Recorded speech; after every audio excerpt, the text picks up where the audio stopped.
What if I told you that right now, while you're sitting comfortably at home, there's a storm system so powerful it's rewriting the weather maps? And what if I told you that this is just the beginning? 978 millibars. Write that number down. Because in the next 25 minutes, you're going to understand why that number matters more than anything the weather forecasters showed you on the evening news. Here's what's happening right this second. A bomb cyclone, that's the technical term, is parked over Quebec, Canada, and it's not moving. It's sitting there like a spinning top, pulling Arctic air down from the North Pole and throwing it across the eastern half of North America. The question nobody's answering is this: why now? Why the week between Christmas and New Year's when more Americans are traveling than any other time except Thanksgiving? In exactly 30 seconds, I'm going to show you 3 maps that meteorologists don't want to show on TV because they're too scary. But you need to see them. You deserve the truth. But first, a promise. At the 5-minute mark, I'll reveal the one pattern that's going to dominate not just this week, but the entire month of January. It's called blocking, and once you understand it, you'll never look at winter forecasts the same way again. Think about this. Lake effect snow. You've heard the term 1,000 times, right? But do you really know what it means? It's not just snow coming off a lake. It's a snowmaking machine that runs 24/7 as long as cold air flows over warm water. And right now, that machine is running at full capacity across Michigan, New York, and Pennsylvania. Buffalo, New York. 2 feet of additional snow by New Year's Day. 2 feet. That's not accumulation. That's what's still coming. Erie, Pennsylvania. Same story. Watertown, New York. Same story. These cities are about to be buried. And here's the part that keeps me up at night. This snow is falling at rates of 2 to 3 inches per hour in the heaviest bands. You can't shovel fast enough. You can't plow fast enough. It just keeps coming. 60 miles per hour wind gusts over the eastern Great Lakes right now. Let that sink in. 60. That's highway speed. And when you combine that wind with fresh powdery snow, you don't get a winter wonderland. You get a ground blizzard. The snow isn't falling anymore. It's flying horizontally. Visibility drops to 0 in seconds. People get disoriented 50 feet from their front door. Now, I promise you 3 maps. Here's map 1, the Great Lakes Corridor. From Marquette, Michigan, all the way east to Watertown, New York, this entire zone is under siege from lake effect snow, 6 to 18 inches, with some localized bands seeing double that. Map 2, the Central Appalachians. Here's where it gets interesting. This isn't about snow, it's about wind. 70 to 80 mile per hour gusts in the higher elevations of West Virginia, Western Maryland, and southwestern Pennsylvania. That's Category 1 hurricane force winds over snow and ice. Trees are snapping like toothpicks. And map 3, this is the one that haunts me, northern Maine. Specifically the Caribou area, they're not getting snow, they're getting ice, up to 1/10 of an inch of ice accumulation. Now, before you think that's not much, let me explain what 1/10 of an inch of ice does. It transforms power lines into brittle glass. It turns tree branches into weapons. And when the wind hits, and it will hit, everything shatters. Power goes out, roads become death traps. And the temperature, it's going to be well below freezing, so that ice isn't melting anytime soon. Here's a question I need you to consider. When was the last time you looked at your emergency supplies? Not thought about them. Actually looked at them. Check the batteries in your flashlight. Verified your bottled water hasn't frozen. Made sure your phone charger works, because in the next 72 hours, thousands of Americans are going to lose power. And the ones who prepared will be uncomfortable but safe. The ones who didn't? That's where the tragedies happen. Let me tell you about a temperature swing that defies belief. Yesterday, St. Louis, Missouri was in the mid-70s. 70 degrees in December. At the exact same moment, Kansas City, which is in the same state, was in the low 20s. That's a 50-plus degree difference across one state line. The Arctic front that moved through wasn't gentle, it was a wall. A barrier between summer and winter. And that wall is now sitting over the eastern United States, bringing sustained cold that's going to last for weeks. Speaking of cold, let's talk about wind chill. Tuesday morning, wind chills across Wisconsin and northern Illinois drop to 5 to 20 below zero. That's the kind of cold that freezes exposed skin in 10 to 15 minutes. You go outside to get the mail without gloves, and your fingers go numb before you get back to the door. You breathe in, and your nostrils stick together. This is serious cold, life-threatening cold, if you're not prepared. But wait, because here's the twist. That's not even the coldest air. The real Arctic punch is sitting up in northwestern Canada right now. Wind chills of 50 to 60 below zero, -50, -60. At those temperatures, if you throw a cup of hot water in the air, it turns to snow before it hits the ground. And that air mass is going to slide south through the first week of January. Not all of it will make it to the lower 48, but enough will to keep us in the freezer. Now, remember that promise I made about the 5-minute mark? Here it is, the pattern that's going to dominate January. It's called a Greenland block. When high pressure parks itself near Greenland, it acts like a dam in the atmosphere. Weather systems can't move naturally west to east. They get stuck, they slow down, they spin. And what spins over North America? Arctic air. Weeks of it. This isn't one storm and done. This is a pattern, a regime, and it's going to persist through mid-January at least. What does that mean for you practically? It means multiple snow events. It means persistent cold. It means higher heating bills. It means dangerous driving conditions that don't improve. It means stress on infrastructure, on power grids, on road crews. But here's what else it means. It means community matters. It means checking on your neighbors, especially the elderly. It means helping someone dig out their car. It means being the person who steps up when times get hard. As the scripture says, bear one another's burdens, and so fulfill the law of Christ. In winter, that's not metaphorical. That's literal survival. Let me break down the timeline for you hour by hour, because details matter. Tonight, Monday, December 29th. The storm is at peak intensity over Quebec. Lake-effect snow bands are firing across all 5 Great Lakes.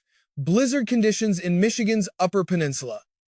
By tomorrow morning, Tuesday the 30th, colder air rushes in behind the system.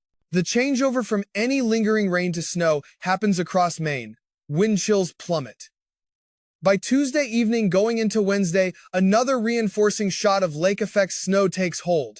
The bands won't be continuous, but when they set up over your location, they dump snow fast. Wednesday is New Year's Eve.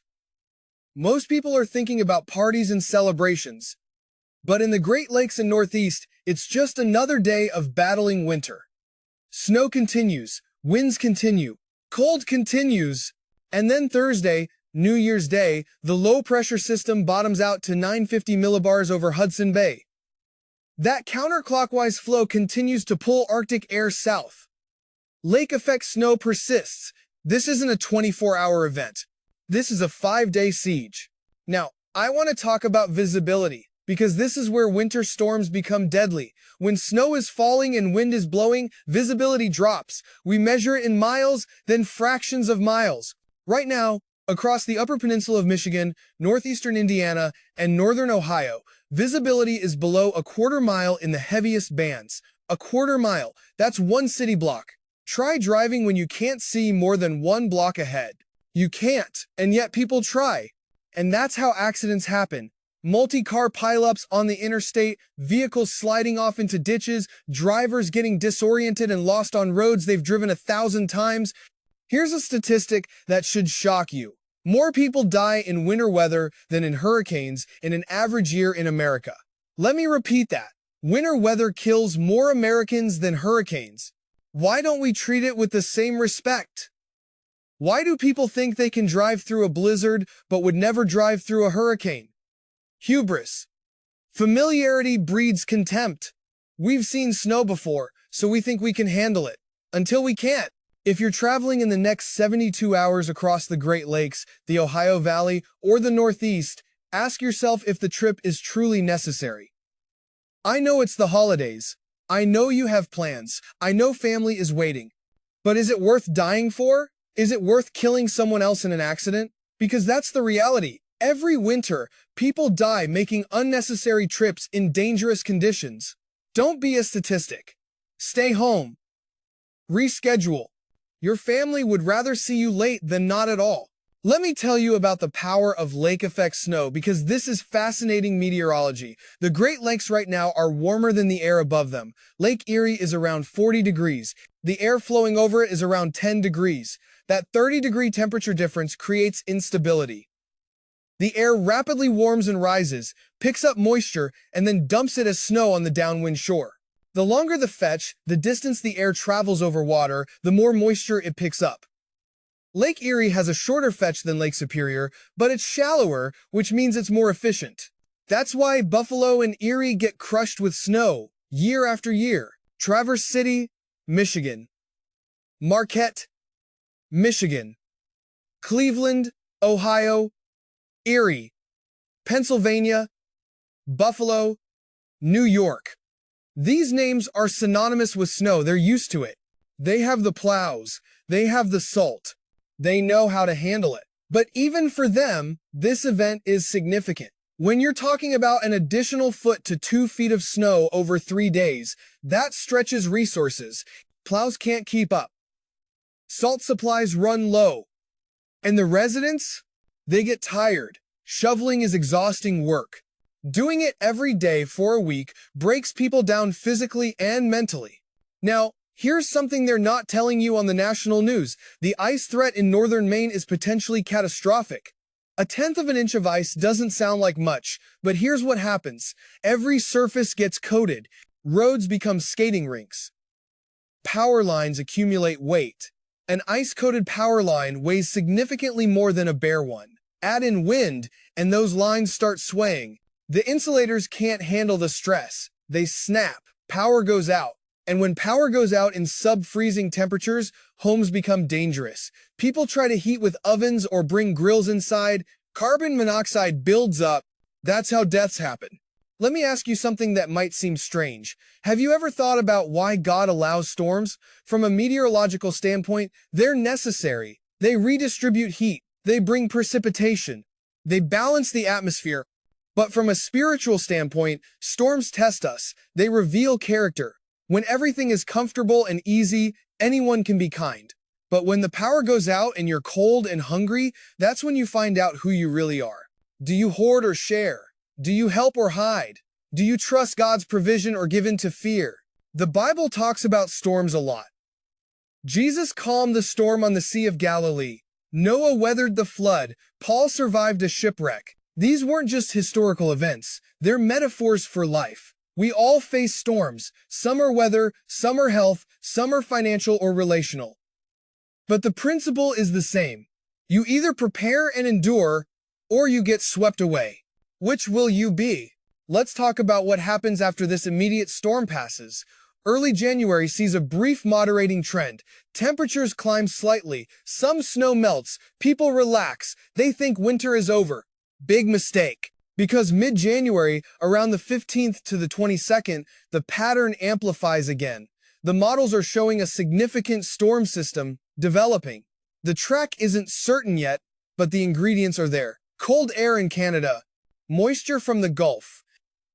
A jet stream positioned to bring them together. When those three things align, you get major snow. Potentially historic snow. Here's what I'm seeing in the long-range forecasts. Week 1 of January, cold in the east, moderating in the center. Week 2, mid-latitude blocking brings milder air and messy conditions. This is when snow melts and refreezes at night, creating ice layers. Week 3, the hammer drops. A major Arctic outbreak, storm systems tracking from the Rockies through the Midwest. Heavy snow on the northwest side of those lows. This is where we could see a significant event that affects tens of millions. And week 4, the last week of January, the storm track shifts south. That's when the southern states get nervous. Tennessee, North Carolina, maybe even Georgia and Alabama, these areas aren't equipped for snow. 1 inch of snow in Atlanta is equivalent to a foot in Buffalo in terms of disruption. Schools close, roads close, the entire region shuts down. So if you're in the South and you're thinking this northern storm doesn't affect you, think again. Your time might be coming. Now, I want to address the people who have to work through these conditions. The snowplow drivers who are out there at 3 in the morning clearing roads. The utility workers climbing poles in sub-zero wind chills to restore power. The emergency responders answering calls for help. The nurses and doctors who still have to get to the hospital. These are heroes. We throw that word around too much, but in this case, it fits. They're risking their lives to keep society functioning. If you see them, thank them. If you know them, pray for them. They need all the support we can give. Here's a practical tip that could save your life. If you lose power in freezing weather, resist the urge to use your oven or stove to heat your home. It's a carbon monoxide death trap.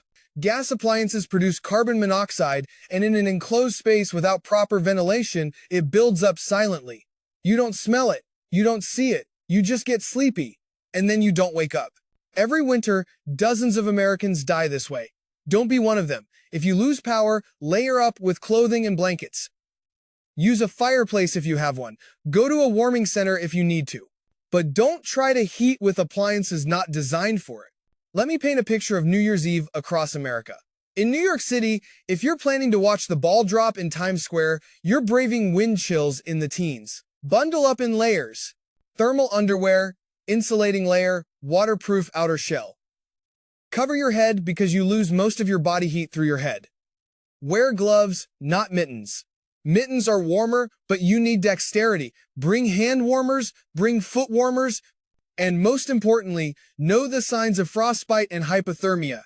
In the middle of the country, you're looking at dry but cold conditions. The Midwest and Northern Plains will be well below freezing, but without the wind and snow of the Great Lakes. In the South, moderating temperatures, some areas might even be pleasant. And on the West Coast, heavy rain is moving into California. Los Angeles could see 1 to 3 inches of rain. After all the rainfall they've had recently, that's concerning. Saturated soil leads to mudslides. Flood threats are real. If you're in Southern California, stay weather aware. Now, here's a twist you didn't see coming. While the eastern half of the country freezes, Alaska is warmer than normal. How does that make sense? It's all about the jet stream. That southward buckle over the eastern U.S. is pulling cold air down from the Arctic. But that air has to come from somewhere. It's being pulled from Alaska. So Alaska loses its cold air. And we get it instead. It's like a seesaw. When one side goes down, the other goes up. This is why weather is so complex. Everything is connected. Let me tell you about the low-pressure system's intensity. 950 millibars by New Year's Day over Hudson Bay. For context, normal sea level pressure is 1,013 millibars. A strong storm is anything below 980. At 950, we're talking about a powerhouse. The tight pressure gradient creates wind, strong wind. And that wind, combined with cold and snow, creates blizzard conditions even if snow isn't actively falling.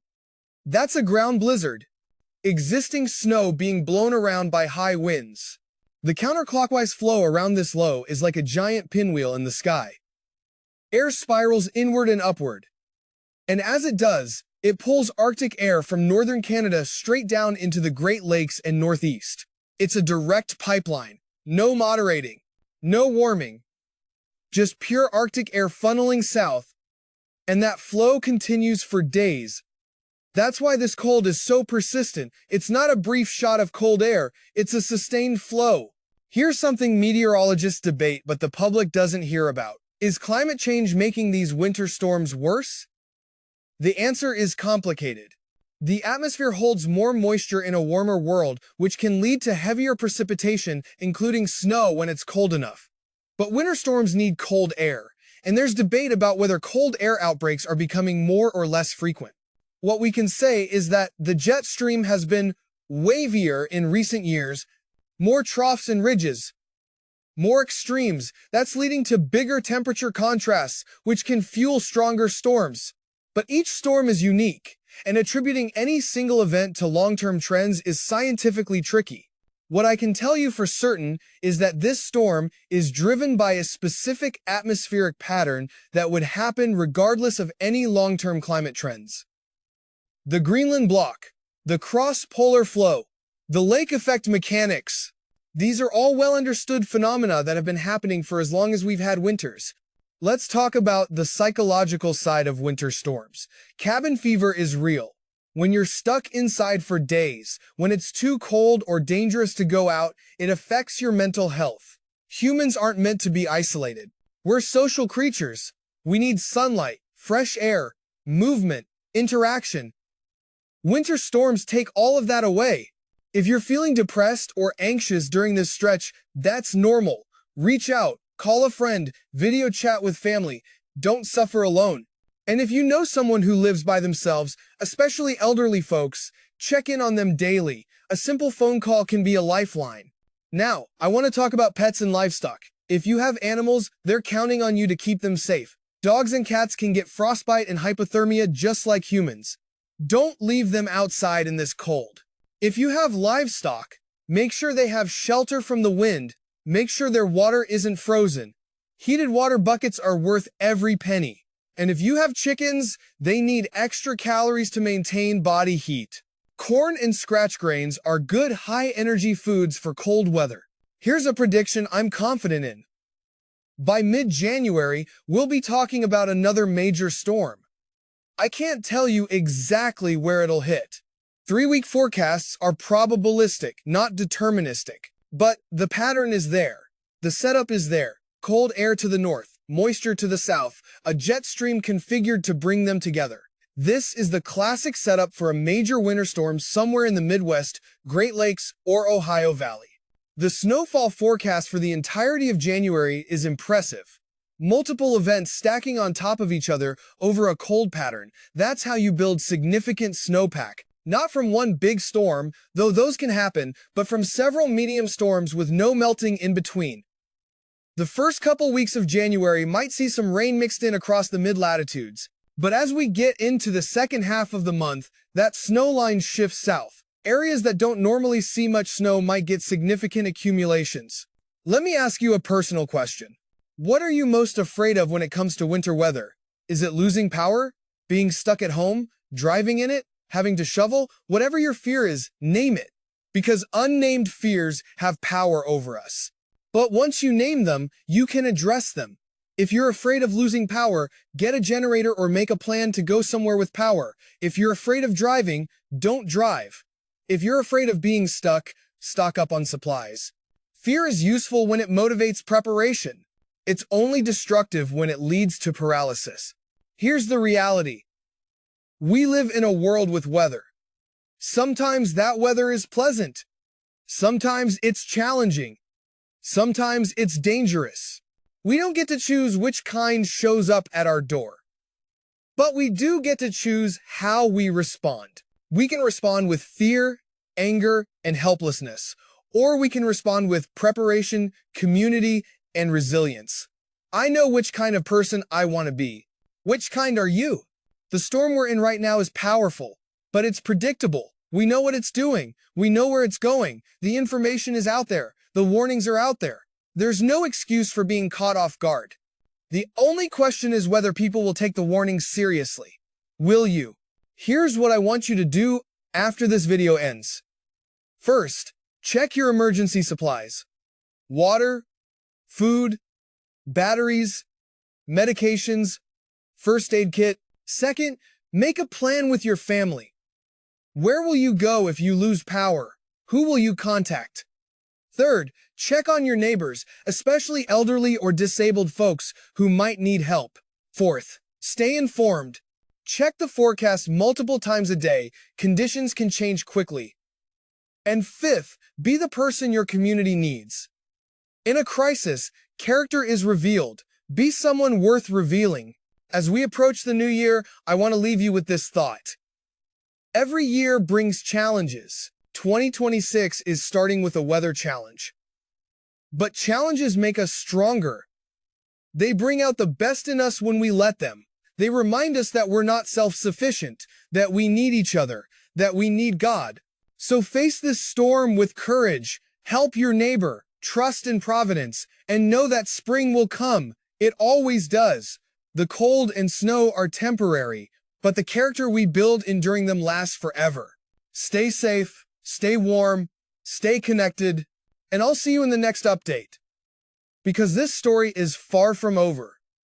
Mid-January is coming, and if the patterns hold, it's going to be something to see. Until then, God bless you and yours. We're in this together.